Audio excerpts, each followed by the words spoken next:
Thanksgiving 2023. I'd been planning the dinner for weeks. Turkey from the butcher on Maple Street, the one I'd gone to for 40 years. Cranberry sauce from scratch. Pumpkin pie cooling on the counter. 15 people coming. My son Kevin and his wife Vanessa, their daughter Emma, my sister Linda and her husband Tom, a handful of cousins and their kids. The house smelled like butter and cinnamon. I was proud. At 72, I could still host a proper Thanksgiving. I was in the kitchen checking on the green bean casserole when I noticed Vanessa wasn't at the table. She'd said she was looking for napkins. I kept extras in the hall closet. That's where I'd told her to look. But 10 minutes passed, then 15. I walked toward the hallway and saw her coming out of my office, my home office. The door had been closed. She was smoothing her hair, smiling that bright smile she saved for company. "Found them," she said, holding up a stack of napkins from the hall closet. But her other hand was in her pocket, and I'd heard a sound. The small click of a phone camera. I didn't say anything. Not then. But something in my chest tightened. Dinner went on. Turkey carved. Plates passed. Emma told me about school. Kevin asked about my garden club. Vanessa sat across from me, eating stuffing, laughing at Tom's jokes. But her phone kept lighting up under the table. I saw her glance at it, then at Kevin. He looked at his phone, too. A text. She nodded slightly. After dessert, she excused herself to the bathroom. I was clearing plates in the kitchen when I heard her voice through the wall. She was on the phone. The bathroom shared a wall with the pantry. Her voice carried. She has 2.3 million. Can you believe it? Just sitting there, I saw the statements. All of it. 2.3 million. I stood there holding a stack of plates. They felt heavy. Or maybe my arms felt weak. 2.3 million. That was my retirement, my savings, my late husband Richard's life insurance, 45 years of work. I'd been reviewing my estate plan that morning before everyone arrived. The financial statements were on my desk. I'd meant to put them away. I forgot. And Vanessa had found them, photographed them, was telling someone on the phone. I set the plates down carefully, didn't drop them, didn't make a sound. I just stood there, listening to my daughter-in-law inventory, my life savings like she'd discovered a winning lottery ticket. By Monday, the calls started. Kevin first. Emma needed braces. Emergency. $12,000. Had to be done right away. Tuesday morning, my niece Sarah texted. Car broke down. Needed $3,500 for repairs. Couldn't she have asked her parents? Wednesday, my brother-in-law Tom called. Medical bill. $8,000. Insurance wouldn't cover it. Could I help? Just this once. Thursday, Vanessa's sister, a woman I'd met twice, left a voicemail. Family emergency. Needed money. Didn't specify how much. 4 days. 4 family members. 4 emergencies. The timing was interesting. I'd spent 50 years building that nest egg, working double shifts when Kevin was little, driving a 12-year-old car while my friends bought new ones, saying no to vacations so I could say yes to my future. And in one afternoon, I'd somehow become an ATM machine to my own family. Let me tell you who I am. Margaret Henderson, Maggie to my friends. 72 years old. I taught high school English for 30 years, then became principal for another 15. Retired 8 years ago when my husband Richard died. Heart attack. Sudden. He was 68. We'd had plans. Travel, grandkids, the garden we'd always talked about expanding. I did the garden myself after he died. Planted roses. Something to nurture. Something that would come back every spring. I live in the same house we bought in 1983. 3-bedroom ranch in the suburbs. 20 minutes from downtown. Paid off 15 years ago. The mortgage burning party. Richard made me a cake. The neighborhood's changed. Younger families now. But I know my neighbors. Patricia next door has been here as long as I have. We're in the same book club. Meet Thursdays at the library. Garden club on Saturdays. I volunteer at the library on Tuesdays, shelving books, helping seniors with the computers. It's a good life. Quiet. Comfortable. I thought I'd earned it. Kevin is my only child. I raised him alone after Richard died, though Kevin was already grown by then. 37 when it happened. But you never stop being a mother. Kevin married Vanessa 6 years ago. She's 48, works in real estate, though her sales have been slow the past few years. They have Emma, 10 years old, smart as a whip. Looks like Kevin did at that age. I adore her. She's the reason I kept trying with Vanessa, the reason I kept saying yes when Kevin asked for help, because I did help them. Over the years, I'd helped Kevin and Vanessa more times than I could count. $50,000 for their down payment when they bought that house in the suburbs, the one with the pool they insisted they needed. $22,000 for Vanessa's business venture that folded in 6 months. $15,000 when Kevin lost his job during COVID. I'd paid for Emma's private school tuition, $12,000 a year for 3 years. And there were the smaller things. Car repairs, medical bills, just this once loans that never got paid back. I'd kept a mental tally once. It was somewhere north of $130,000. I thought I was helping them build their lives. I thought that's what mothers did. Patricia came over that Monday evening, the day after the first wave of calls. She had a casserole, tuna noodle. She always brought food when she sensed something was wrong. We'd been friends 15 years. Neighbors, book club, garden club. We'd seen each other through divorces, deaths, health scares. She knew me better than my own sister. "You look tired," she said, setting the casserole on my counter. I did feel tired. I hadn't slept well since Thanksgiving. "Family dinner wore me out," I told her. She gave me that look, the one that said she knew I was lying. "I saw Vanessa's new car in your driveway Thursday," Patricia said. "That's a $70,000 SUV, Maggie, brand new." Beauty. Didn't know what to say to that. Patricia had raised 2 kids on a teacher's salary, like me. She'd had to set boundaries with her oldest son years ago. He'd struggled with money, kept asking for help. She'd said no. It nearly broke her. "Hardest thing I ever did," she'd told me once. "Best thing I ever did." I wondered if she was thinking about that now. The truth was, Kevin and Vanessa were struggling. I knew that. Kevin's income had dropped after his company restructured last year. He made $85,000 now instead of $140,000. The mortgage was $3,800 a month. Private school was $18,000 a year. Vanessa's real estate income was unpredictable. They were in over their heads. I understood that. But knowing someone's drowning doesn't mean you let them pull you under, too. I should have seen the signs earlier. 6 months ago, Kevin asked me about my estate. "Mom, what happens to your money when you eventually?" I'd laughed it off, told him I was healthy, not to worry. Then at Labor Day, Vanessa had asked about my investment strategy, wanted to know how I'd built my retirement fund. At the time, I thought she was being polite, showing interest. Now I wondered if she'd been taking inventory, calculating, planning. My flaw, I suppose, is that I hate conflict. Always have. After Richard died, I leaned on Kevin. He was all I had. Linda, my sister, lives 3 states away. We talk once a month, maybe. Kevin was local, available, and I was afraid. Afraid of being the difficult mother-in-law, the demanding grandmother, the old woman who caused problems. So I said yes.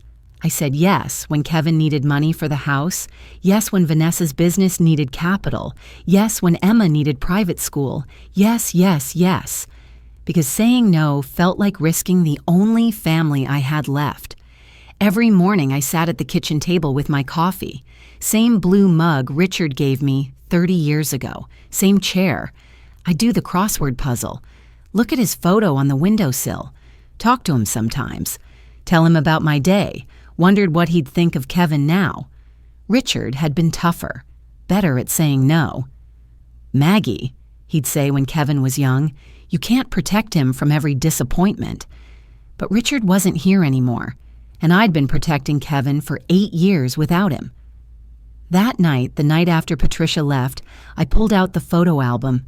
Kevin's baby pictures, his first day of school, his graduation, summa cum laude, so proud, his wedding day, Vanessa in that dress, $12,000 for a dress. I'd paid for the flowers, too. $8,000. It's her special day, Kevin had said. I'd wanted to make him happy. The album was full of moments I'd funded. I just hadn't realized it until now. I'd worked hard for the money Vanessa had photographed. Depression-era parents taught me to save every penny. I'd worked double shifts when Kevin was little, single mother after my first husband left. Drove used cars, bought clothes on sale, said no to myself so I could say yes to my future, to retirement, to security. I'd planned to leave it to Emma's college fund, maybe donate to the library foundation. Richard and I had talked about that, a legacy, something that mattered. Now I wasn't sure what would be left to leave. The calls kept coming that week, Kevin again on Wednesday. Mom, we really need that braces money. Sarah sent another text. Aunt Maggie, did you get my message about the car? Tom left a voicemail. Maggie, I hate to push, but that medical bill is due Friday. Everyone suddenly urgent. Everyone suddenly desperate. Everyone who'd been at Thanksgiving dinner, who'd seen Vanessa disappear into my office, who'd maybe gotten a text or a call from her afterward. The timing was too perfect. The coordination too obvious. I thought about what Patricia had said, about boundaries, about saying no, about how the hardest thing she'd ever done was also the best thing. I wasn't sure I was strong enough to do that, but I was starting to wonder if I had a choice. That night, I went to my office. The financial statements were still there, right where I'd left them on Thursday morning, before the turkey, before the family, before Vanessa. I looked at the numbers, decades of discipline of saying no to myself so I could say yes to my future, $2,300,000. And I thought about Vanessa's face at dinner, the way she'd smiled at me, the way she'd hugged me goodbye at the door. Thank you for everything, Mom, she'd said. At the time, I'd thought she meant the meal. Now I wondered what she'd really been thanking me for. Monday morning, Kevin called. I was still in my bathrobe, coffee getting cold on the counter. Mom, we need to talk about Emma.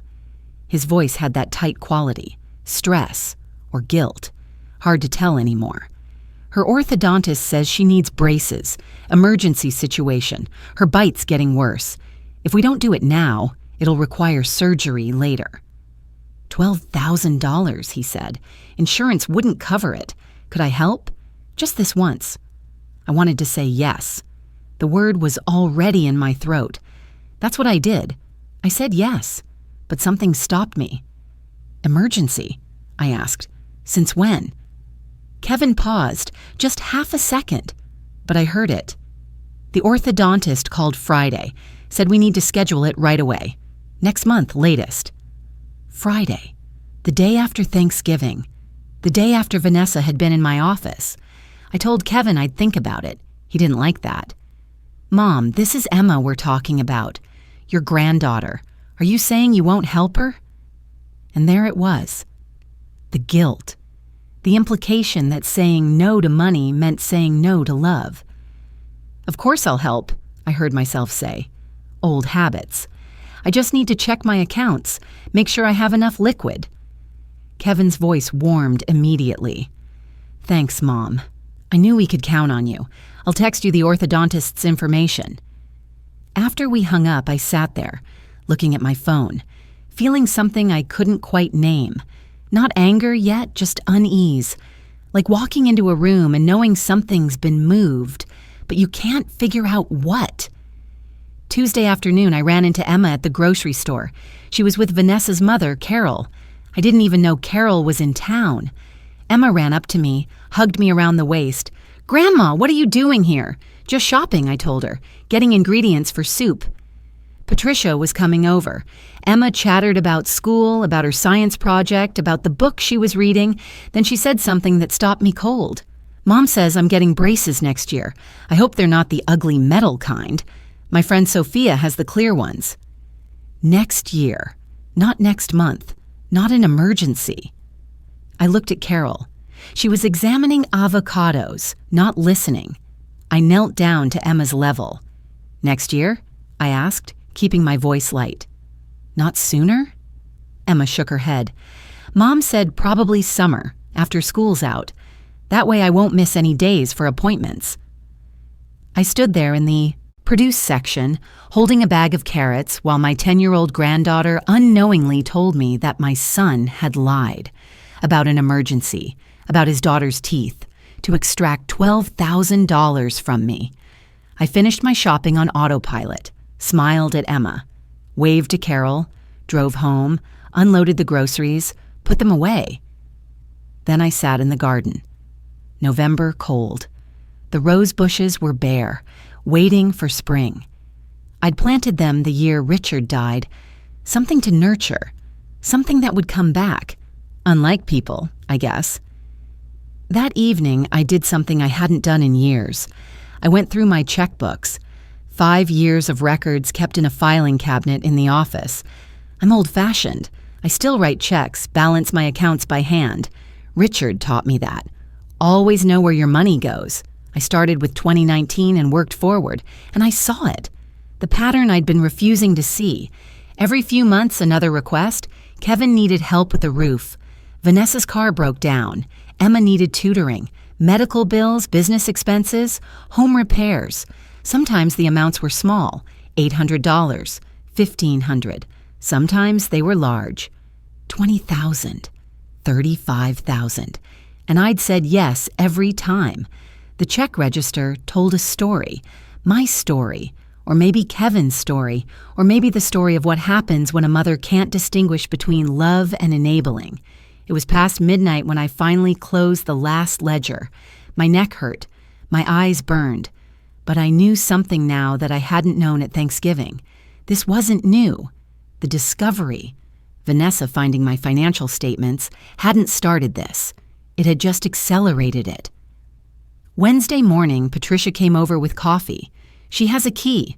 We've had each other's keys for years, ever since I fell in the garden and couldn't get up. She took one look at my face and sat down. What happened? I told her about Emma, about the braces that weren't an emergency, about the 5 years of check registers spread across my dining room table.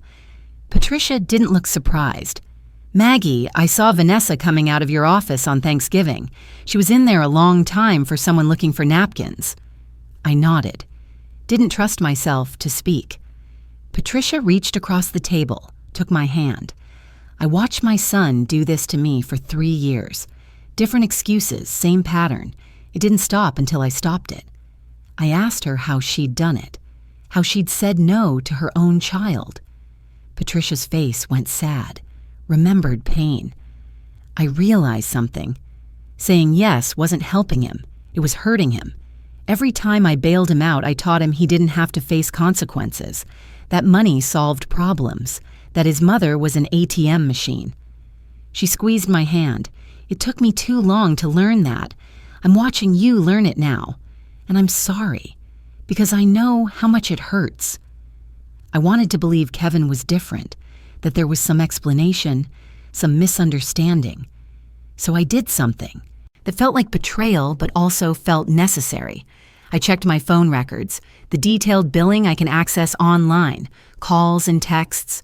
I scrolled back to Thanksgiving weekend, Thursday, November 23rd, Vanessa to Kevin. 14 calls between 3:47 p.m. and midnight. 14 calls. They lived together, slept in the same house. Why 14 calls? Unless they weren't just talking, unless they were planning, coordinating, figuring out who would ask for what, when. The calls between Vanessa and her sister started Friday morning, 6 calls that day. Then Sarah, my niece, called Vanessa Saturday. 3 calls. The web was visible now, traceable, and I was at the center of it. The spider's web, except I was the fly. Thursday night, I couldn't sleep. I kept thinking about that bathroom phone call. 2.3 million just sitting there. Sitting there. Like it was wasted. Like I was hoarding it. Like I didn't deserve it or hadn't earned it. I'd worked 50 years for that money. 50 years. And my daughter-in-law had inventoried it in 15 minutes and decided it should be redistributed. To her? To Kevin? To whoever else needed it more than the woman who'd earned it. I got up, 3 in the morning, made tea, sat at the kitchen table. Richard's photo looked back at me from the windowsill. "What do I do?" I asked him. The photo didn't answer. It never did. But I knew what he'd say if he could. He'd say stop. He'd say enough. He'd say, "Maggie, you're not helping him anymore. You're enabling him. And enabling isn't love. It's fear." I was afraid of losing Kevin, afraid of being alone, afraid of being the bad mother, the difficult mother-in-law, the grandmother who chose money over family, but sitting there at 3 a.m, looking at 5 years of check registers and phone records and lies about braces. I realized something. I'd already lost Kevin. Maybe I'd lost him years ago. Maybe I'd never really had him. Not the version of him I thought I did, the grateful son, the loving son, the son who saw me as more than a retirement fund. Friday morning, I made a decision. I called my financial advisor, Robert Chen. I'd worked with him for 10 years, trusted him. "Robert," I said when he answered, "I need to see you, as soon as possible. I think I have a problem." Robert Chen's office was downtown, 20th floor of a glass building with a view of the river. I'd been coming here for 10 years, ever since Richard died, and I needed someone to help manage the life insurance money.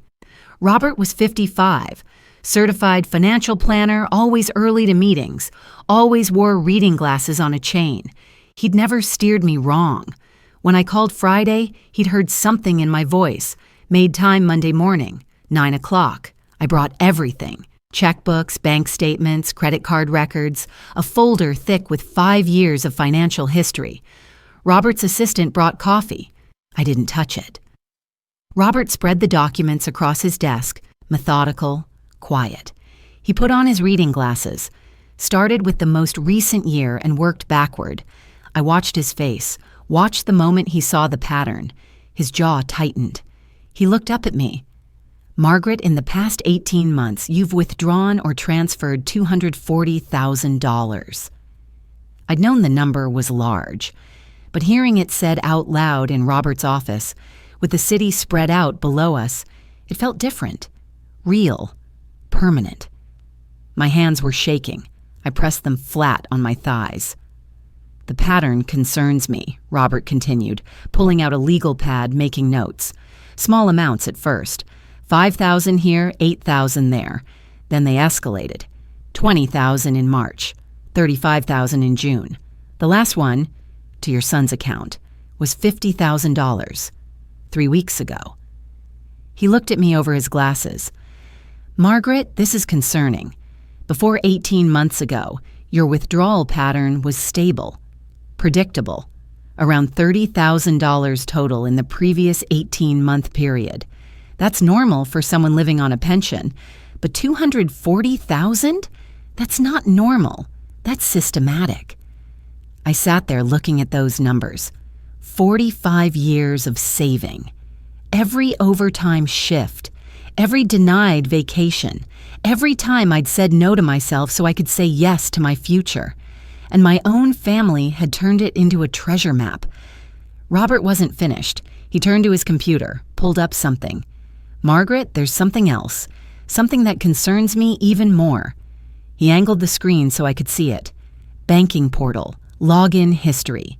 "Someone accessed your online banking 3 weeks ago, November 24th, 3:47 p.m., from an IP address that isn't yours. They didn't make any transfers.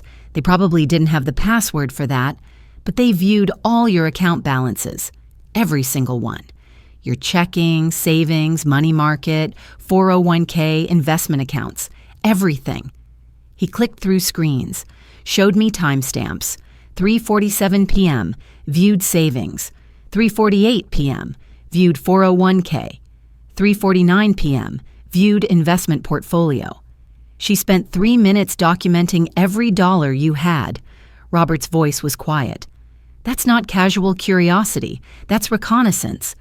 The word hit me. Reconnaissance. Like I was enemy territory. Like my money was something to be mapped, studied, strategically extracted. November 24th, 3:47 p.m., Thanksgiving. The time Vanessa was in my office. The time I'd heard the phone camera click. Robert was watching me. Do you know who might have accessed your accounts? I did. I knew exactly who. But saying it out loud felt like crossing a line I couldn't uncross. My daughter-in-law, I said. My voice sounded small. She was at my house that day, in my office. Robert's expression shifted. Not surprise, something sadder. Recognition. Margaret, I need you to understand something.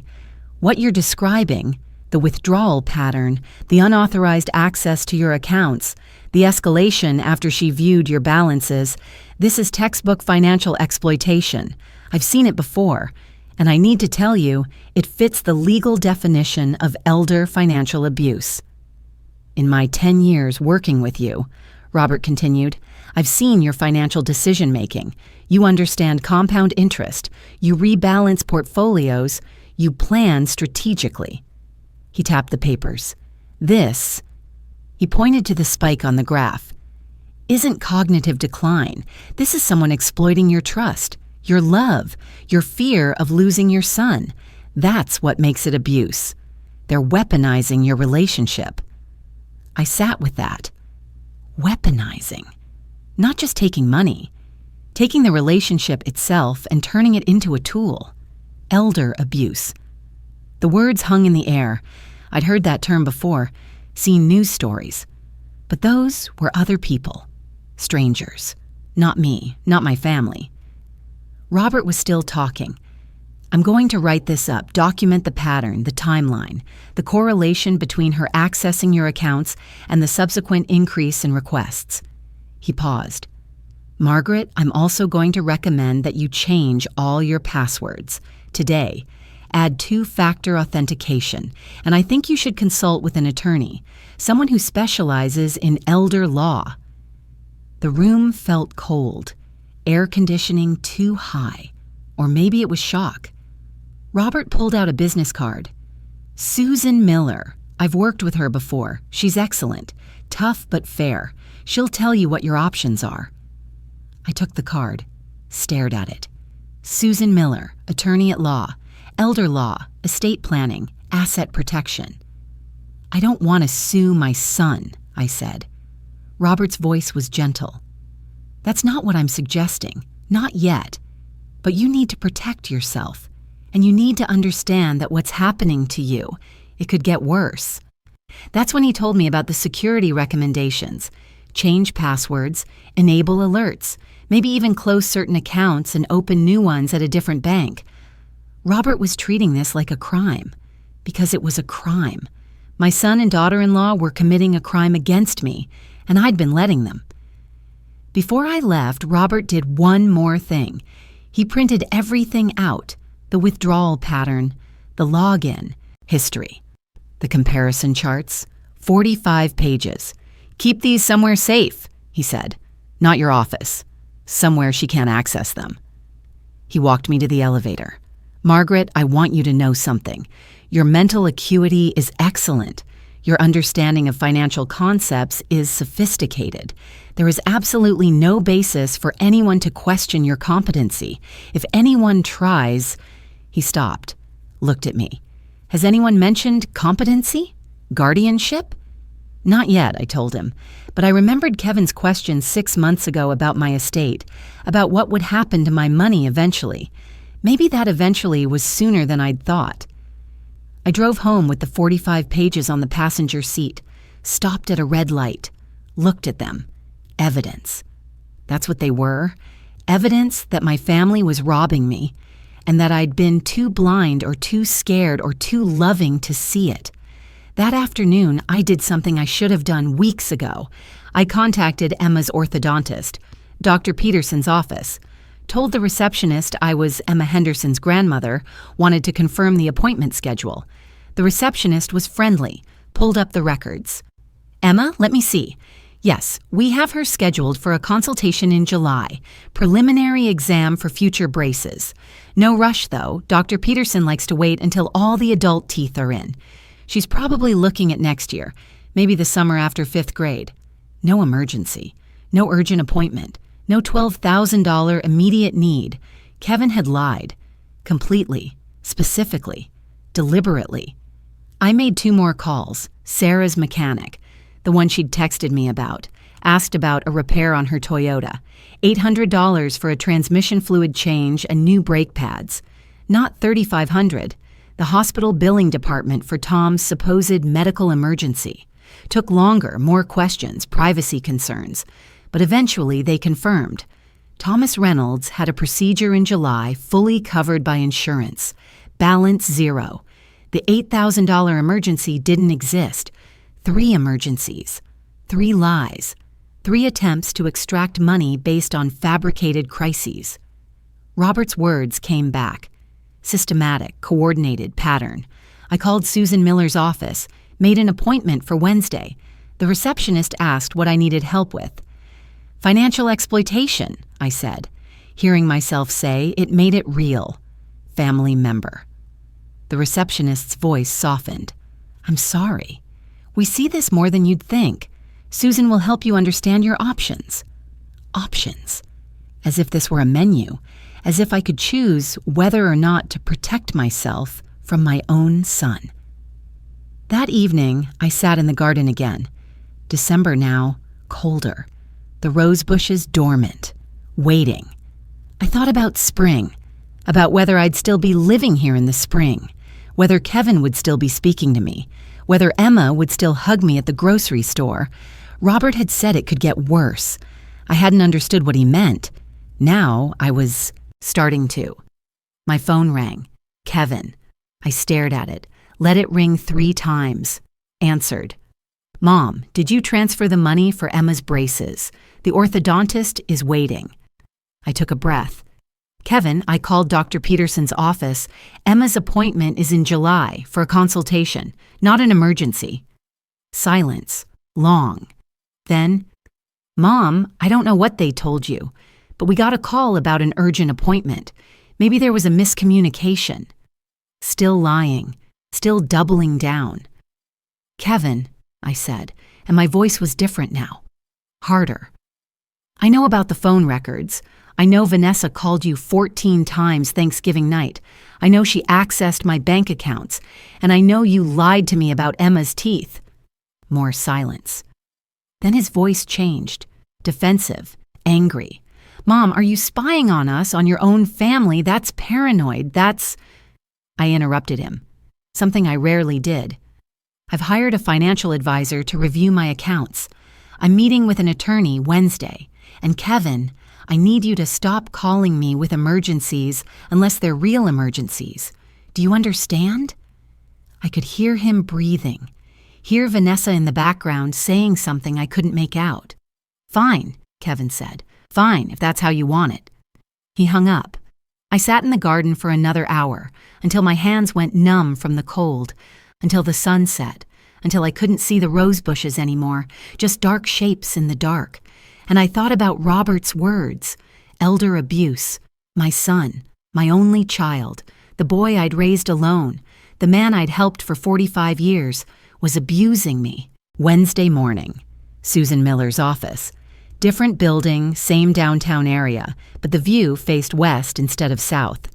Susan was 60, steel gray hair cut short, sharp eyes behind frameless glasses. She listened while I explained everything. The Thanksgiving discovery, the phone records, Robert's analysis, the false emergencies. She took notes on a legal pad, didn't interrupt, let me talk until I ran out of words. When I finished, Susan set down her pen.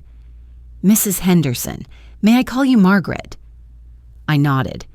Margaret, what you've described is financial exploitation. In legal terms, it's elder abuse. And I want you to know 2 things. First, this is not your fault. Second, you have options. She opened a folder, pulled out papers. Your financial advisor sent me his analysis. The pattern is clear, documented, actionable. Actionable. Such a cold word. What does that mean? I asked. Susan's expression was kind but firm. It means you can take legal steps to protect yourself, change beneficiaries, update your estate plan, establish financial safeguards, and if necessary, pursue civil or criminal action. I wasn't ready for criminal, not yet, maybe not ever, but the rest, yes, I was ready for that. I want to protect myself, I said, but not to punish them, to stop them. Susan nodded. That's a good place to start. Let's talk about what that looks like. We spent 2 hours planning. Estate plan updates, new will, trust for Emma that Kevin and Vanessa couldn't touch, powers of attorney, not to Kevin, to people I actually trusted, financial protections, legal boundaries. By the time I left, I had a folder thick with documents to review and a follow-up appointment scheduled for next week. Susan walked me to the door. Margaret, one more thing. If they escalate, if they try to claim you're incompetent or try to gain guardianship, call me immediately. We'll shut that down. The fact that she'd even mentioned it made my stomach hurt, but I nodded, filed it away, hoped I'd never need it. I drove home, sat in my driveway for a long time before going inside. The house looked the same beige siding, same red front door, same garden beds waiting for spring, but everything felt different. Like I'd been living in one reality and had woken up to find it was another reality entirely. Inside, I made coffee, sat at the kitchen table. The same table where I'd sat 1,000 times. The same table where Richard and I had made decisions, paid bills, planned our future. And suddenly, I was somewhere else. Not here. Not now. 26 years ago. Thanksgiving, 1998. Kevin was 17, senior year of high school. He'd gotten his acceptance letter to State University 2 weeks earlier. Full academic scholarship covered tuition, but not room and board, not books, not fees. He was worried. I could see it in his face when he came home from school. The way he'd gotten quiet, that Thanksgiving, just the 3 of us. Me, Richard, Kevin. We'd sat at this same table after dinner. Pumpkin pie half-eaten, coffee going cold. Mom, Dad, Kevin had started, his voice uncertain. About college, the scholarship's great, but he'd pulled out a paper, costs breakdown, dorm, meal plan, books, fees, $14,000 a year. I don't want you to worry about it. I can get loans, work more hours. I don't want you to think I'm not grateful. Richard had reached across the table, taken Kevin's hand, big carpenter's hand over Kevin's thin teenage one. Son, we've been saving for this since you were born. Your education is an investment in your future. That's what parents do. That's what family means. Kevin's eyes had filled with tears. 17 years old and crying at the kitchen table. I'll make you proud, he'd said. I promise. I'll work hard. I'll graduate. I'll make this worth it. And he had graduated summa cum laude. 4 years, not a single failed class. Got a good job right out of college. We've been so proud. I blinked. The memory dissolved. I was back in the present, same kitchen table, but no Richard. No 17-year-old Kevin with grateful tears. Just me, and financial statements spread out in front of me. And Robert's analysis showing $240,000 gone in 18 months, and the knowledge that Kevin didn't promise anymore. He just asked, and asked, and asked. I sat there for a long time, trying to figure out when it had changed. When had Kevin stopped seeing me as his mother and started seeing me as a retirement fund? When had I become the solution to every problem instead of a person who might have her own needs, her own future, her own right to financial security? And then I realized something. Something that hurt worse than the betrayal. I taught him this. I taught Kevin that love meant money, that help meant checks, that being a good mother meant saying yes to every request. After Richard died, I'd leaned too hard on Kevin, made him my emotional support, my purpose. And every time he'd asked for help, I'd said yes. Because saying no felt like losing him, felt like being alone.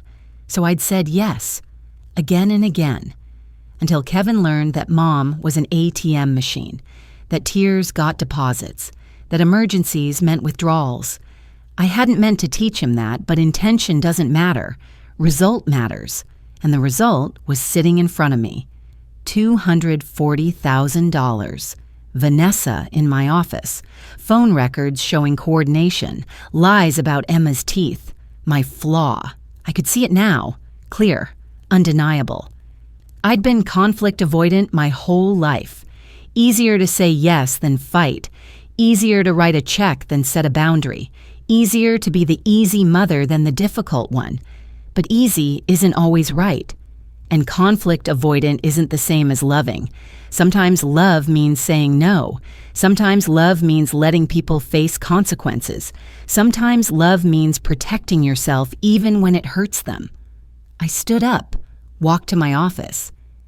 The room where this had all started, where Vanessa had found those statements, where I'd carelessly left my financial life exposed. I looked at the desk, the file cabinet, the papers I'd been so casual about. Not anymore. I opened my laptop, logged into my bank accounts. One by one, I changed every password, enabled two-factor authentication, made them complicated, random, not Kevin's birthday, not Emma's name, not anything they could guess. Each password change took 3 minutes. I had 8 accounts. I spent half an hour just locking doors. Digital doors, but doors that mattered. Then I opened the file cabinet, found the old folder labeled Estate Plan 2010. Richard and I had made it together. Simple then, everything to Kevin. We were younger, healthier. Kevin was 29 and starting his career. It had made sense. I read through it, looked at our signatures, Richard's handwriting, the date, 13 years ago, a lifetime ago, a different life. I closed the folder, set it aside, opened Susan's papers, new estate plan template. This one was different. Trust for Emma, protected, professionally managed, accessible at 25 when she'd have the wisdom to use it well. Conditional bequest to Kevin, only if certain conditions met. Therapy, financial counseling, 5 years of respectful boundaries, donations to the Library Foundation, Richard's dream, our dream, and powers of attorney, not Kevin. Patricia for financial, Dr. Coleman for medical, people who saw me as more than an asset. I started filling out the forms, slowly, carefully, each line a decision, each decision a boundary, and with each boundary I felt something shift. Not anger, not vindication, something quieter, something that felt like taking myself back. I sat in that office for an hour updating account passwords. Each new password felt like locking a door. I wasn't shutting Kevin out. I was finally protecting what I'd built. There's a difference. I should have learned it sooner. When I finished, I stood at the window, looked out at the garden. The rose bushes were still bare, still waiting. But spring would come. Spring always came. And maybe, I'd still be standing here to see it. In my house, with my boundaries, with my dignity intact. I called Susan's office, left a message. This is Margaret Henderson. I've reviewed the documents. I'd like to proceed with everything we discussed. New estate plan, trust, all of it. Please schedule the signing. Then I called Robert. The passwords are changed, I told him. Two-factor authentication enabled on everything. Thank you for pushing me to do this. Robert's voice was warm, relieved. Margaret, I'm proud of you. This took courage. Did it? Or did it just take hitting bottom? Hard to tell the difference sometimes. That evening I made dinner, grilled chicken, salad, sat at the table alone, ate slowly, and thought about Kevin at 17, crying because we'd saved for his college, promising to make us proud.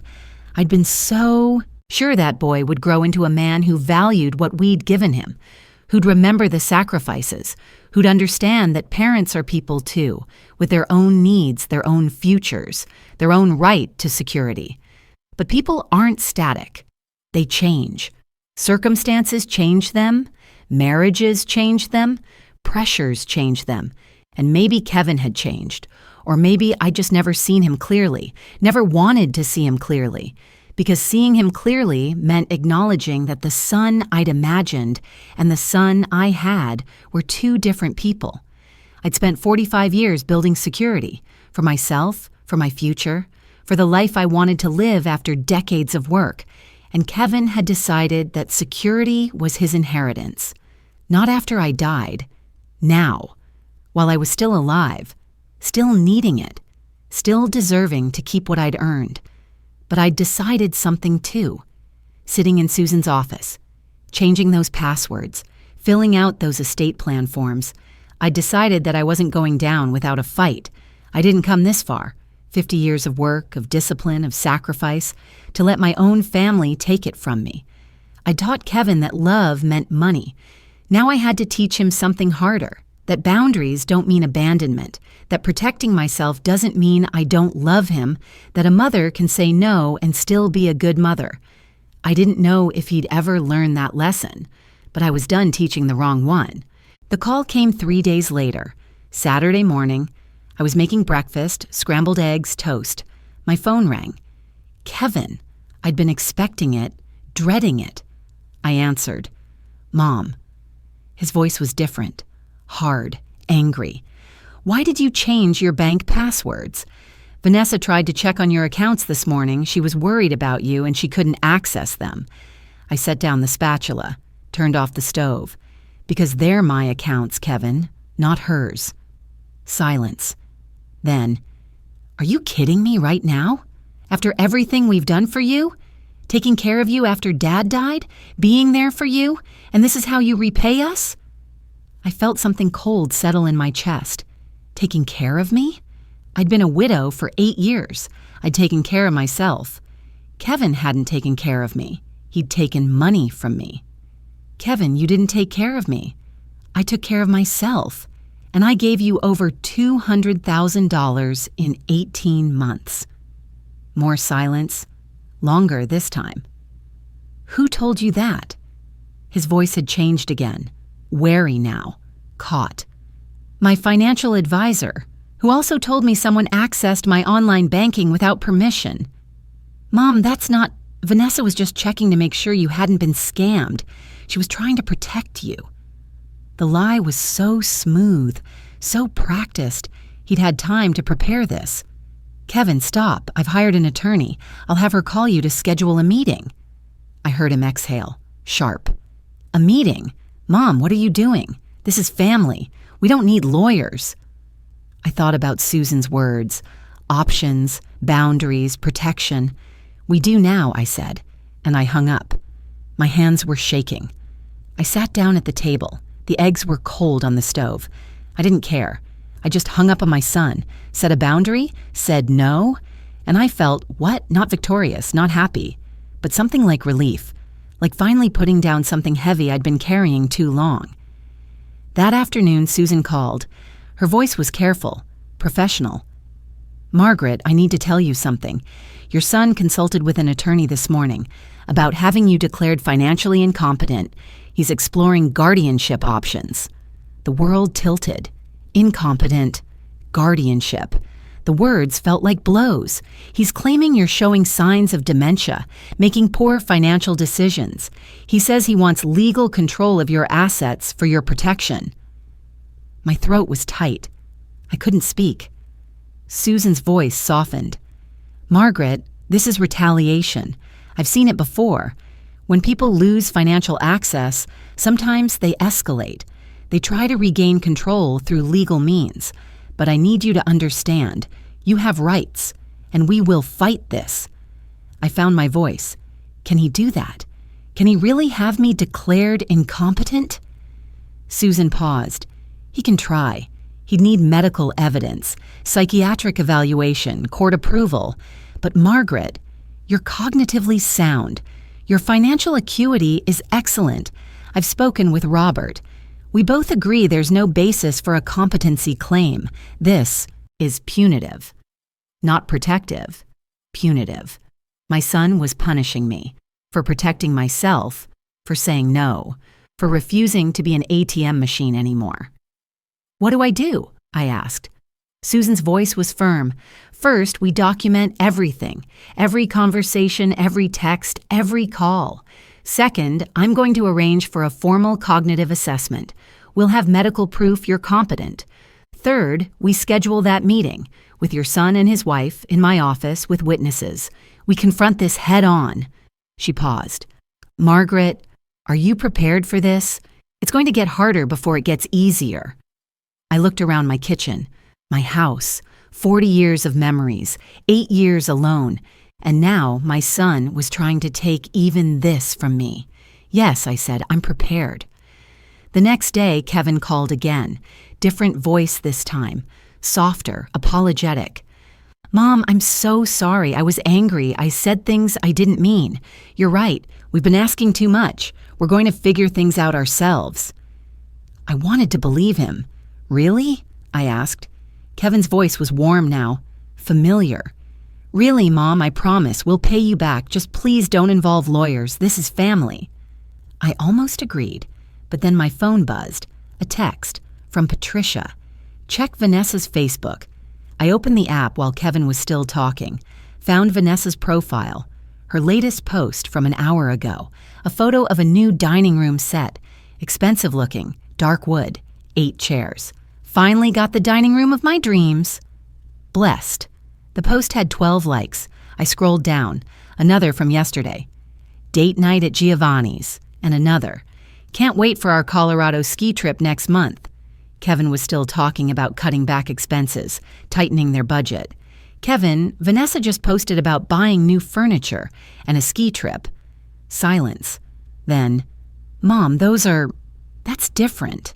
That's quality of life stuff. Quality of life stuff, while trying to have me declared incompetent." "Kevin, I need to go," I said, and I hung up again. Patricia came over an hour later. Didn't knock. Just came in with her key. Found me at the kitchen table staring at my phone. "I saw the posts," she said. "I'm sorry." I looked up at her. He tried to apologize, and an hour later, Vanessa's posting about furniture and ski trips. Patricia sat down across from me. "My son did the same thing. Apologize, make promises, go right back to spending.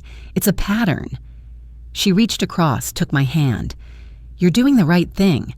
I know it doesn't feel like it, but you are." The next morning, Susan called with an update. "Your son's attorney contacted me. They're demanding a psychiatric evaluation. They want to move forward with guardianship proceedings." My stomach dropped. But they also mentioned they'd withdraw the petition if you agreed to certain terms they'll outline at a family meeting. I knew what those terms would be. Access to my accounts, no lawyers, continue funding their lifestyle. "No," I said. "We do the meeting on our terms, in your office, with Robert present, with documentation, and we address the guardianship threat directly." Susan's voice held approval. "Good. I'll set it up. 2 weeks from now. That gives us time to prepare." That Thursday, book club met at the library. I almost didn't go, but Patricia picked me up. "You're going," she said. The library meeting room. 8 women. We'd been meeting for 12 years. After we discussed the book, Patricia spoke up. "Helen, didn't you deal with something similar last year with your daughter?" Helen was 65, retired nurse. She looked at me. "Patricia told me a little about your son." Helen's face was kind. My daughter did the same thing. Found out how much I had saved. Suddenly, every month there was a crisis. It went on for 2 years before I stopped it. She paused. I got help, an attorney, a financial advisor. They told me it wasn't normal, that I wasn't required to bankrupt myself for my adult child. Helen's daughter had taken $70,000 before Helen stopped her. The hardest part, Helen said, was realizing I'd enabled it. Every time I said yes, I taught her that Mom was a solution, not a person. Her voice caught. It took therapy to understand that, to forgive myself. I felt something loosen in my chest. Helen understood. Not just what Kevin had done, but what I'd done, how I'd participated without knowing. Another woman spoke, Linda, whom I barely knew. My nephew tried to get guardianship over my sister last year, claimed she had dementia. She didn't. The court threw it out. But it was ugly. She looked at me. If they're threatening that, Get your medical records in order. Get a cognitive evaluation. Document everything. I sat there surrounded by women hearing their stories, realizing I wasn't alone. These women, these ordinary women with book club memberships and garden club schedules, they'd all fought this battle in their own homes, with their own children, and they'd survived. If they could survive it, maybe I could too. "Thank you," I said. Helen shook her head.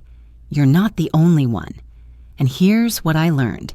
It doesn't get better by itself. You have to set boundaries. Even when it feels like you're choosing money over family, you're not.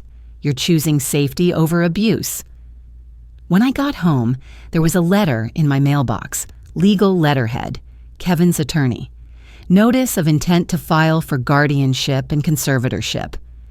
The language was formal, cold.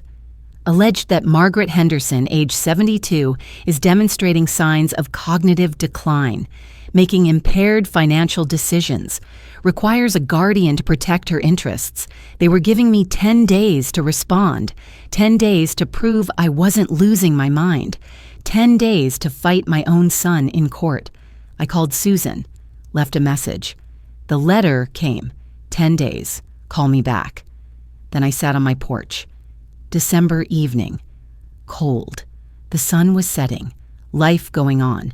Normal life. While mine was falling apart. My phone rang.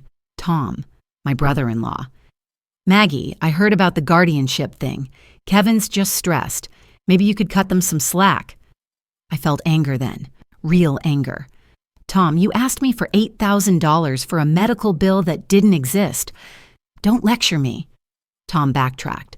"Look, family helps family. That's what Richard would have wanted." Using Richard's name, that was low. Richard would have wanted me to be respected, not used. I hung up. Linda called next, my sister. "Maggie, what's going on? Kevin called me. He says you're accusing him of stealing." I closed my eyes. "Linda, did Kevin tell you he tried to have me declared incompetent? Did he tell you they've taken over $200,000 from me in 18 months? Silence. Then, 200,000? Her voice was different now. "Maggie, why didn't you tell me?" "Because you live 3 states away," I thought. "Because we're not close. I'm telling you now." Linda's voice hardened. "This is not okay. Do you want me to talk to him?" Something in my chest loosened. "Thank you. But I have an attorney. I'm handling it." We talked for another 20 minutes. By the end, she was angry on my behalf. "I'm sorry I didn't see it," she said. I told her it wasn't her fault, but it felt good, having someone believe me. That night, I sat with all of it. The guardianship letter, the book club stories, Tom's manipulation, Linda's support, Kevin's fake apology, and I thought about Susan's question, "Are you prepared for this?" At the time, I'd said yes, but now, actually facing it, the legal battle, the family division, the possibility of court, I wasn't sure. This wasn't what I'd wanted. I'd wanted Kevin to stop, to change, but he wasn't stopping. He was escalating, painting me as incompetent, turning this into a war, and wars have casualties. The casualty would be us, mother and son. Whatever relationship we'd had would die in that courtroom. Emma would grow up knowing her grandmother and father went to court. The family would fracture. I'd be alone, truly alone. Was that worth it? I sat with that question for a long time, and then I realized I didn't have a choice. Not really. Kevin had made the choice when he lied about Emma's teeth, when he filed for guardianship, when he decided his mother's financial security was less important than his lifestyle. I wasn't choosing this war. I was just refusing to surrender. Susan's office. Downtown. Same building as Robert's, but different floor. Conference room with a long mahogany table, windows facing the street. 10 o'clock on a Wednesday morning, 2 weeks after the guardianship letter arrived. Susan sat at the head of the table. I sat to her right. Robert Chen to my left. Patricia next to Robert. Moral support. Witness. Friend. On the other side of the table, 2 empty chairs. Waiting. Susan had a folder in front of her, thick, everything documented: bank statements, phone records, Robert's analysis, Dr. Coleman's letter, 45 pages of evidence. My life reduced to paper, my son's exploitation documented in spreadsheets and medical evaluations and legal terminology. The air conditioning was too high. Or maybe I was just cold, nervous. I pulled my cardigan tighter. The door opened. Kevin came in first, 45 years old, my son. He looked tired, thinner than Thanksgiving. His suit didn't fit right anymore. Behind him, Vanessa, 48, blonde hair perfect, makeup flawless, designer purse, heels that clicked on the tile floor. They sat down across from us. Kevin wouldn't look at me. Vanessa stared at the table. Susan started. Her voice was professional, calm. "Thank you for coming. We're here to address the guardianship petition your attorney filed on your behalf. We're also here to discuss the pattern of financial exploitation that's been documented over the past 18 months. She opened the folder, pulled out the first document, bank statement, highlighted in yellow.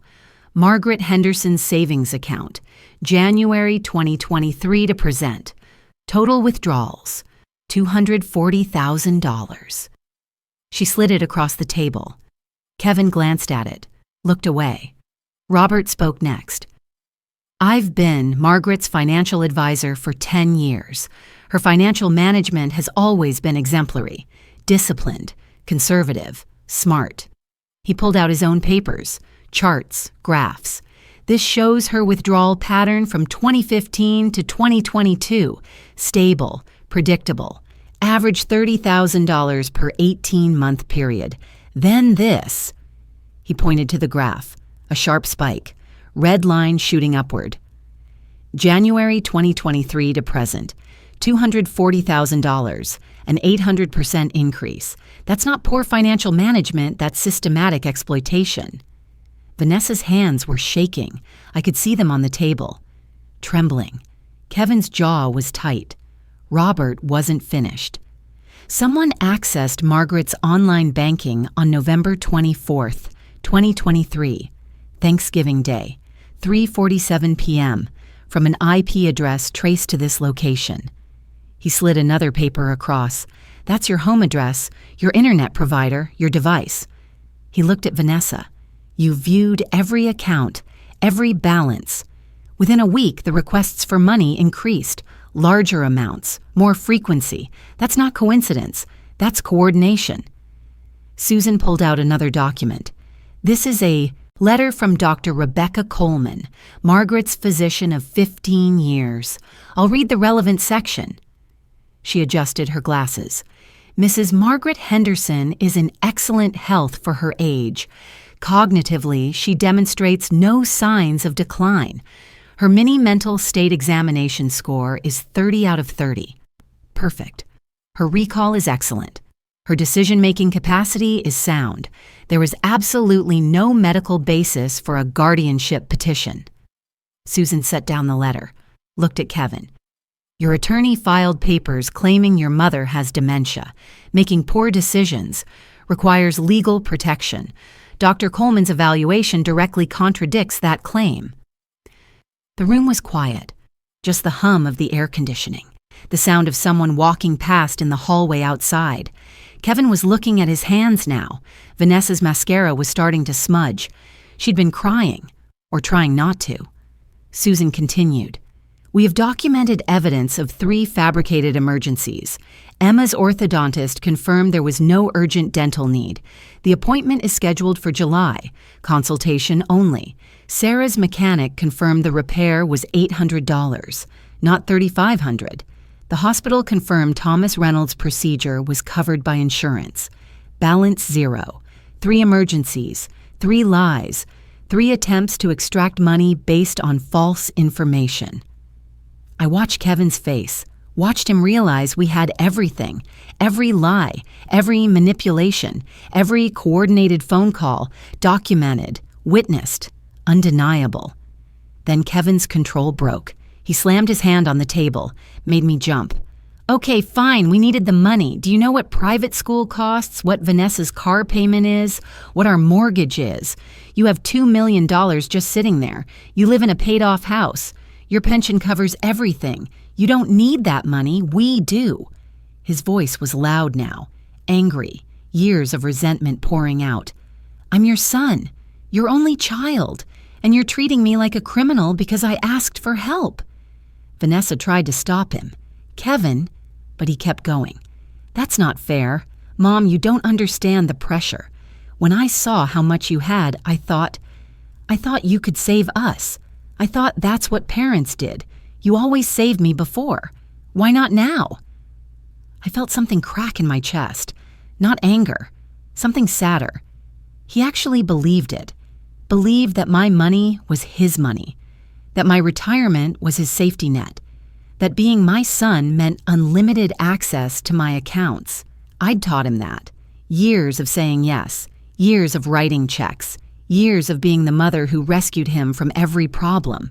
I'd taught him that love meant money. And now here we were, in an attorney's office, fighting over the lesson I'd taught too well. Vanessa was crying now, really crying. Mascara running down her face. I'm sorry. I'm so sorry. Her voice was broken, small. I just wanted Emma to have what other kids have. The nice clothes, the vacations, the birthday parties at expensive places. I wanted to fit in with the other mothers. She looked up at me, eyes red. Do you know what it's like to be the only mom who can't contribute to the class fundraiser? Who has to say no to the ski trip? I grew up poor. I swore my daughter wouldn't. And when I saw how much you had, I thought, she's not using it. She doesn't need it. Emma does. We do. She wiped her face. I was wrong. I know I was wrong. But I just wanted my daughter to have a good life. I understood then. Understood that Vanessa wasn't evil. She was desperate, insecure, trying to maintain a lifestyle she couldn't afford by any means necessary, including stealing from her mother-in-law. And Kevin was weak, too weak to stand up to his wife, too weak to face their financial reality, too willing to let me be the solution to every problem. Understanding didn't make it okay, but it made it human, made them human. Flawed, desperate, wrong, but human. Susan let the silence sit for a moment. Then, Margaret has terms. Conditions under which the guardianship petition will be withdrawn and no legal action pursued. She looked at me, nodded. My turn. I took a breath. First, the guardianship petition gets withdrawn. Today, immediately, with a statement that it was filed in error. My voice was steady, calmer than I felt. Second, you both agree to financial counseling, not therapy. Financial counseling, someone who can help you create a budget, live within your means. Kevin started to protest. I held up my hand. That's non-negotiable. Third, Emma's college fund, $500,000, goes into a trust. Professional management. You can't touch it. She gets it at 25. Vanessa's eyes widened. 500,000. For Emma. Protected from them. Fourth, I continued, 6 months of no contact, no calls, no texts, no requests. 6 months for all of us to reset. My voice caught on that word, reset. Like we could just reboot our relationship, start over. But we had to try. After 6 months, if you've completed the financial counseling, we can talk about rebuilding, slowly, with boundaries. Kevin's voice was hoarse. 6 months of not seeing you? I nodded. Emma can visit, supervised. Patricia will bring her. But you and Vanessa, no.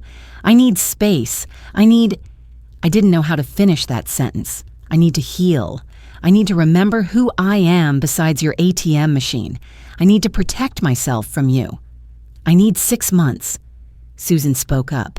Additionally, Margaret will be updating her estate plan. Powers of attorney will be reassigned. Beneficiaries changed. That's her right, her decision, and it's final. Kevin flinched. Vanessa closed her eyes. They'd lost. lost access, lost control, lost the inheritance they'd been counting on. "Do you agree to these terms?" Susan asked. Kevin and Vanessa looked at each other, some silent communication passing between them. Vanessa nodded slightly. Kevin turned back to us. "We agree." His voice was flat, defeated. "We'll withdraw the petition. We'll do the counseling. We'll respect the 6 months." He stood up. Vanessa stood too. "Mom, He stopped. What could he say? "I'm sorry"? It wouldn't be enough. It would never be enough.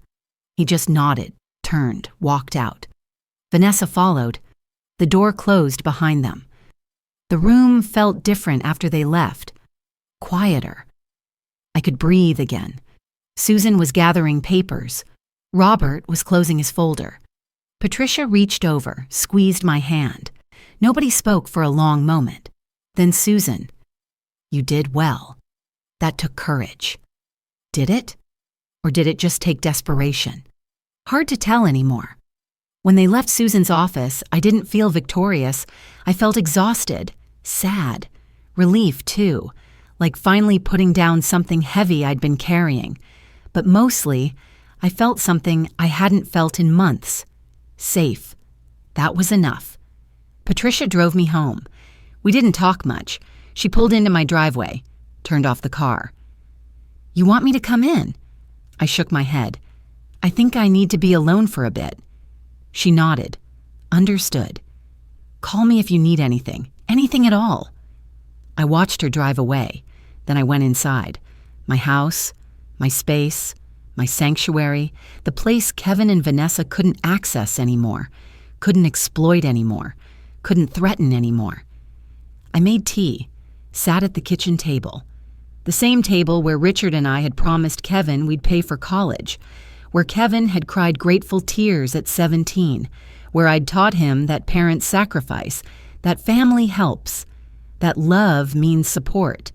I'd meant well. But somewhere, the lesson had gotten twisted. Support became obligation. Help became expectation. Love became transaction. I didn't know if 6 months would heal us, didn't know if Kevin would ever see me as a person again instead of a bank account. Didn't know if Emma would understand why her grandmother needed boundaries from her father. But I knew this. I'd protected myself. I'd said no. I'd chosen safety over guilt, security over approval, and maybe that was the hardest lesson I'd ever had to teach. The one that said, "I love you, but I won't let you destroy me." That was enough for today. 6 months later, May. The rose bushes were blooming. I'd spent the morning in the garden, pruning, weeding, talking to the flowers the way I always did, talking to Richard too. Told him about the winter, about the meeting, about the 6 months of silence. He didn't answer, but I felt better saying it out loud. The mail came at 11. I walked to the mailbox. Bills, advertisements, and an envelope with Kevin's handwriting. My stomach tightened. I stood there on the sidewalk, holding it. Part of me wanted to throw it away unopened. Part of me needed to know. I opened it. Inside, a check, $12,000, and a note on lined paper, Kevin's handwriting. "Mom, this is the first payment. I'm paying you back. It'll take time, years probably, but I'm doing it. The financial counselor helped us create a budget. We're selling the house, moving to something smaller. Vanessa's working full-time now. We're learning to live within our means. I don't expect forgiveness. I just wanted you to know we're trying." I sat down on my front steps, stared at the check. $12,000. First payment on $240,000. At this rate, it would take 20 years to pay back. But he was trying. Actually trying. I didn't cash it right away. I just sat there, holding it, feeling something complicated. Not happiness. Not quite forgiveness. Something quieter. Something like hope. The no-contact period had been hard. Harder than I'd expected. No Mother's Day call, no birthday text, nothing. Just silence.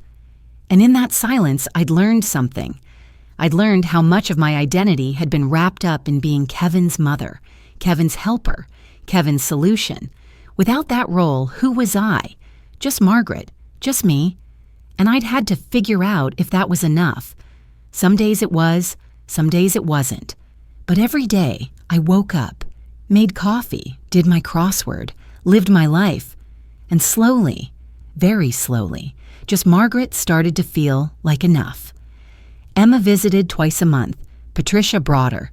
Saturdays at 10, we'd sit in the garden, drink lemonade, talk about school.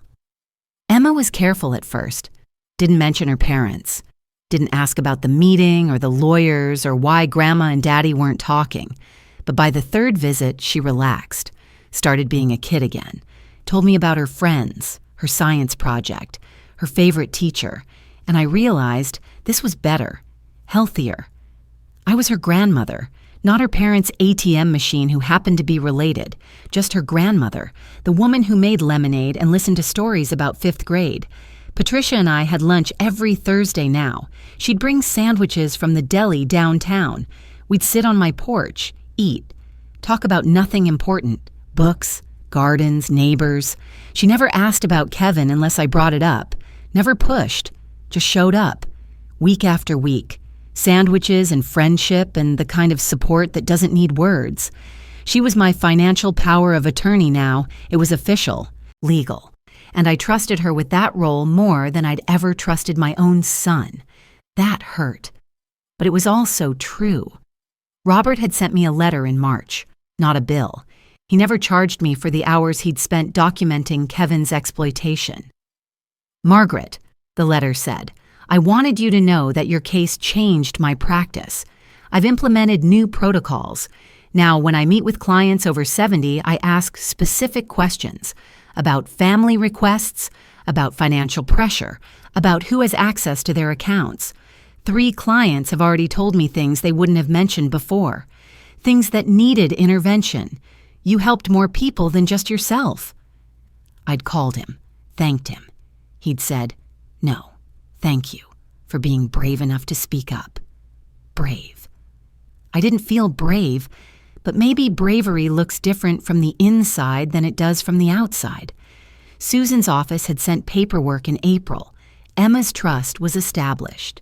$500,000, professionally managed. Emma would get access at 25, not at 18 when she'd be young and impressionable, and Kevin and Vanessa could pressure her. At 25, when she'd hopefully be wise enough to protect it. The trust was ironclad. Kevin couldn't touch it. Vanessa couldn't touch it. Even I couldn't touch it. It was Emma's future. Protected. Secure. The one thing I'd done right in this whole mess. Susan had also updated my estate plan. New will, new powers of attorney. Patricia for financial decisions. Dr. Coleman for medical. Beneficiaries changed. Kevin would still inherit. I wasn't cruel. But it was conditional now. He had to complete the financial counseling, demonstrate 5 years of respectful boundaries, stay in therapy. The conditions were clear, documented, fair. And if he didn't meet them, the bulk of my estate would go to the Library Foundation, the Margaret and Richard Henderson Scholarship Fund, $10,000 a year, forever, for students who worked hard, who valued education, who understood that money was earned, not expected. One afternoon in April, I'd gone to my office, the room where this all started, where I'd carelessly left those financial statements on my desk, where Vanessa had taken that photo. I'd cleaned the office out after the meeting, filed everything away, locked it up, but I'd never really been back, hadn't wanted to face that space. I stood in the doorway, looked at the desk, the file cabinet, the window that faced the garden, and I realized it was just a room, just space, just furniture. It didn't have power over me unless I gave it power. I walked in, opened the file cabinet, saw the new folders, estate plan, powers of attorney, Emma's trust, financial statements, current ones, showing my accounts secure, my passwords changed, my boundaries protecting me. I ran my fingers over the folders. Everything in order, everything protected, everything mine. I opened my laptop, changed my passwords again. Susan had recommended changing them every 6 months. Trust but verify, she'd said. Good advice. I spent 20 minutes creating new passwords. strong ones, random ones.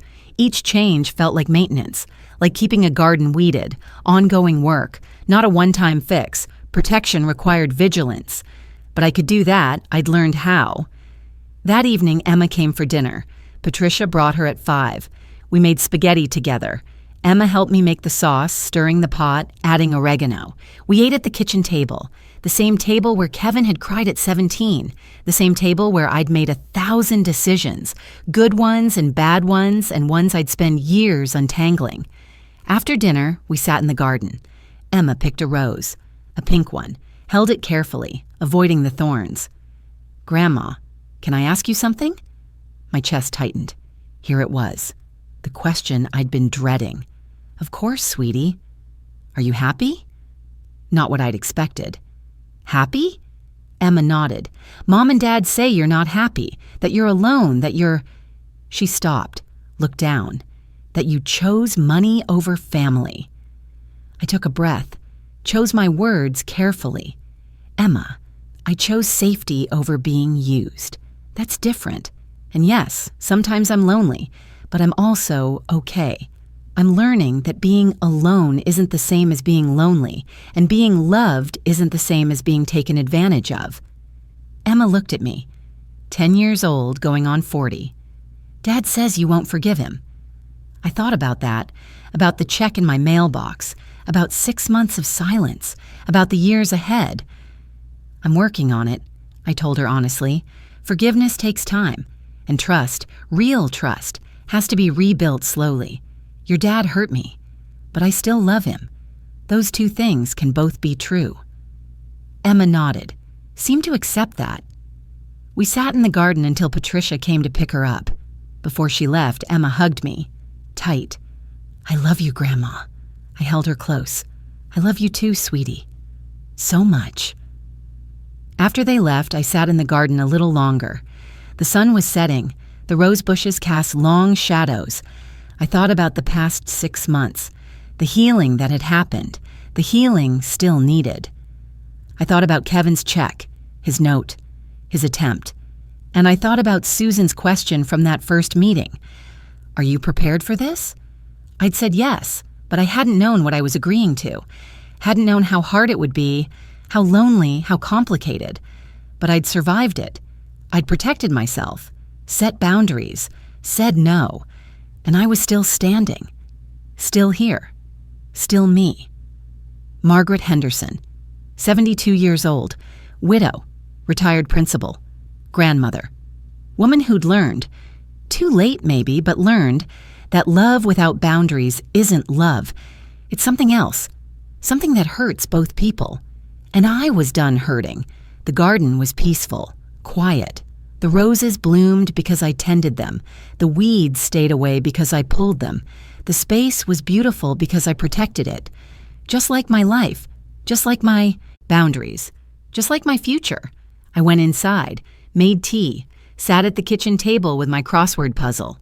Normal life, ordinary life, my life. And for the first time in a long time, that felt like enough. 1 year later, Thanksgiving 2024. I woke up early, made coffee in the blue mug, sat at the kitchen table with the crossword puzzle, Richard's photo on the windowsill, same routine, same house, same life, but different. I was different. Last year at this time, I'd been hosting 15 people. Turkey from the butcher, cranberry sauce from scratch, Vanessa disappearing into my office, finding my financial statements, taking that photo, starting everything. This year, I was hosting 4, Patricia and her daughter, Helen from book club, and Emma. Just Emma, not Kevin, not Vanessa. They'd asked. Kevin had called 2 weeks ago, voice careful. "Mom, could we come for Thanksgiving, all of us?" I'd thought about it, really thought about it, and I'd said no. "Not yet, Kevin. Maybe next year. But this year, I need it small, quiet, safe." He'd been disappointed. I could hear it, but he'd accepted it. That was growth. A year ago, he would have pushed, guilted, manipulated. Now he said, "I understand. Tell Emma we love her. And we'd hung up. Civil, respectful, distant. We talked once a month now, brief calls, updates. He'd finished the financial counseling. He and Vanessa had sold the house, moved to a smaller place, 2 bedrooms instead of 4, no pool. Vanessa was working full-time at a dental office, reception, steady income. They'd sent me 3 more checks, $12,000 each, $36,000 total in 11 months, only $204,000 left to go. At this rate, 17 more years. I was 73. I'd be 90, probably dead. But that wasn't the point. The point was they were trying. Actually trying. Do I trust them? Not yet. Maybe someday. Trust is rebuilt slowly, brick by brick, month by month, year by year. Kevin asks me every few months if I forgive him. I tell him the truth. I'm working on it. He nods, says he understands, says he's working on forgiving himself too. That's growth, I suppose. Emma comes every other weekend now, not supervised anymore. She takes the bus, knows the route. She's 11, growing up. We bake cookies, work in the garden, talk about school, friends, books. Last month, she asked me about college. I told her about the trust, $500,000 waiting for her at 25. That's from you? She'd asked. I nodded. That's your future, Emma, your education, your security. Nobody can take it from you. She'd hugged me, whispered, "Thank you, Grandma." And I'd thought, this is what it was all for. I changed. I'm not the same woman who left those financial statements on her desk. I lock things now. I keep passwords private. I review my bank accounts weekly. Some would call it paranoid. I call it smart. I also learned something important. Setting boundaries doesn't make you selfish. It makes you healthy. Saying no doesn't make you a bad mother. It makes you a whole person. And protecting yourself isn't betrayal. It's survival. Patricia checks on me every Thursday. Coffee at 10. We sit on my porch when the weather's nice. Talk about gardens, books, nothing important. She's not just my neighbor anymore. She's family. The kind you choose. The kind that stays. Helen from book club organizes my talks at the senior center now. She calls them the Margaret Talks. I told her that's too much. She says it's not enough. Once a quarter, I go to the community center, tell my story, how I didn't see the exploitation until it was almost too late, how I got help, how I protected myself. Last month, 17 people came, mostly women, mostly my age or older. 3 stayed after, came up to me, crying. My daughter did this to me. My son-in-law is doing this right now. I didn't know I could say no. I gave them Susan's card, Robert's card, told them, you can say no. You should say no. Your security matters. One woman, 82 years old, called me a month later, left a voicemail. Margaret, I wanted you to know. I followed your advice, got an attorney, confronted my nephew. He'd taken $40,000. I'm getting it back, and I'm safe now. Thank you. I saved that voicemail. Listen to it sometimes when I wonder if speaking up was worth the cost. It was. The Margaret and Richard Henderson Scholarship Fund is established. $10,000 a year, forever, for students who work hard, who value education. The first recipient was announced last month, a girl from the high school where I used to teach, first-generation college student, working 2 jobs to save money. She sent me a thank you note, handwritten. Mrs. Henderson, you don't know me, but you changed my life. I put that note on my refrigerator, next to Emma's report card, next to Patricia's garden club schedule, next to all the small things that make up a life. If you're listening to this and you recognize yourself in my story, if your family is pressuring you for money, if you're afraid to say no, I want you to know it's not your fault, but it is your responsibility to protect yourself. Talk to your bank. Talk to an attorney. Tell them what's happening. Don't be embarrassed. This happens more than you think. There are people who will help you, who will believe you. Change your passwords today. Document everything. Get help. Because the longer you wait, the harder it gets. I'm 73 years old. I live alone. Some days are hard, but most days I'm okay. I'm standing. My accounts are protected.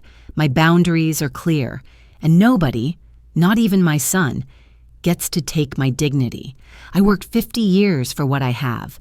I earned every bit of security, and I'm keeping it. Not because I'm greedy, but because I finally learned you can love someone and still protect yourself from them.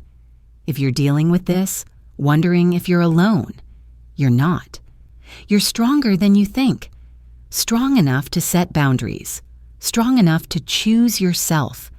And on the other side of that choice, there's something waiting. Something quiet. Something solid. Something that feels finally like peace.